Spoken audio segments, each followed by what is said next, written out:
Okay, swiftly moving on from the last video I did, which was the ICL curtain pick. I thought we might as well stay with curtain picks for a minute and see how they evolved for me and moved on. I mean, there are various ways of doing what we're doing. You can make your own, which is what would have been done many years ago, by cutting down keys and using it as a tension, and then making your own wire and picking stuff, which is, more than acceptable, because I see locksmithing as a puzzle solving thing. So when you go to, especially when you go to open something, or if it's failed, you've got to work the puzzle out. So whether that be making your own stuff or buying stuff that's been made for you. I mean, it's easier now. It wasn't widely available 20 or so years ago. It was very, very niche, and it's it is more available now.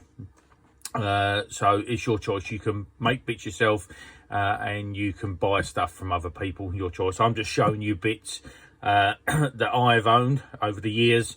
And how it's evolved for me, how I've moved through and changed. I have made my own bits, but I found buying the dedicated stuff was better at the end of the day than some of the stuff that I'd made up.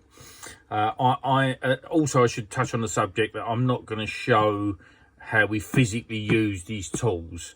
I don't see the point. I'm just doing a review on tools that I've got or had.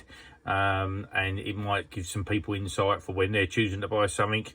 It's not right, again, not right or wrong. Everyone's got their own choices. But there's no point in me physically showing how these tools are used, because there's just too many other people that have done it already. There's plenty of videos on YouTube as well as Facebook and stuff. And loads of people showing you how to use the tool. So what's the point in me showing you just the same thing all over again? The only thing I will say, there is some fairly good resources on YouTube. There's a lot of rubbish on there as well, but there's some good stuff. Like Paul Horton at Locks in the City, he does some very good videos showing you how the particular tools he uses work. He's obviously a master locksmith, and he does his own training. He's a tutor as well. And another particularly very, very good site, I think, is a real good source of information, is Island Security. They've got videos on there, and they're, some of them are dating back a few years, but they're all relevant to today. And their videos are excellent. Actually, they can show you how to make tools as well as how to use the tools. Jason Dormer, who does the videos for them, is obviously a master locksmith and a fantastic tutor. Unfortunately, never got a chance to do some training with him myself. I think I would have loved to, because he's a very clever man. And again, go and look at videos like that. I mean, there are others. It's no point in me trying to roll off a massive lift, but go and look at some others. But these particular people are very, very good at what they do, and the videos are, especially if you're in the UK based locksmithing, the videos are excellent, and well worth a look. From my point of view, if you want to learn how to use these tools, videos are not the way forward. Physical training, I do training myself along with other people, and then when you get on the one-to-one training, this is when we can show you. There's only so much you can see on a video. This is when we can touch and feel and show you how this stuff physically works. So if that's something you're interested in, just be careful of courses. I went on a course probably myself 10 or so years ago. And it wasn't particularly good. They just wanted to take your money. It wasn't about training you how to be, good at your job. Just do your homework before you do. There are various people obviously in training as well. So just do your homework before you do it. Don't just start handing out bundles of cash thinking that you're going to be a locksmith in 2 days because this person tells you so. So, just do a bit of research, do a bit of homework. Before you start getting involved in that sort of stuff. Anyway, enough of that. Let's get back onto reviews. So this one is the Belcher Multi Gauge. So this was the next tool that I purchased from the ICL, and I must admit, I really, really like this tool. Very, very clever, very smart.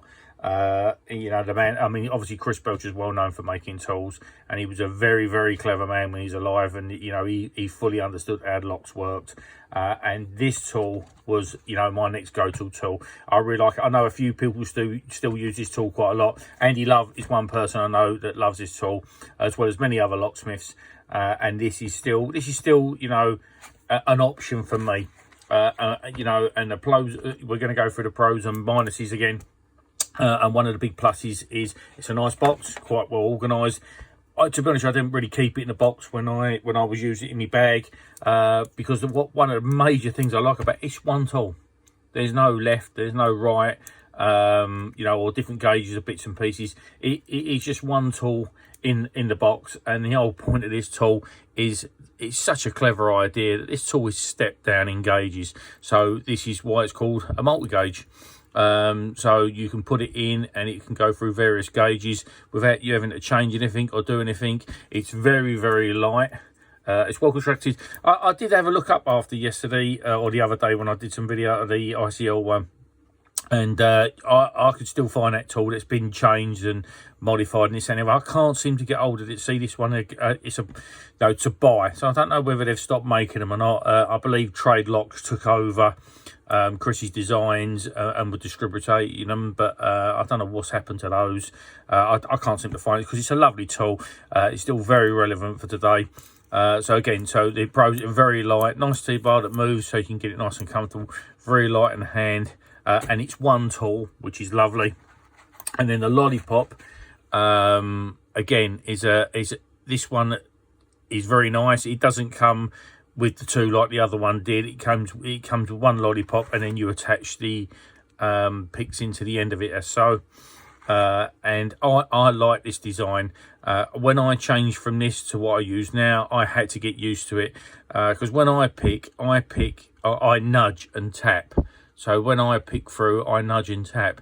So when I lost these bars either side, it took a little bit of getting used to for me. And I know someone's done a mod to their, you know, their pick they're using now that gives that bar back. So I'm probably going to have to do that myself.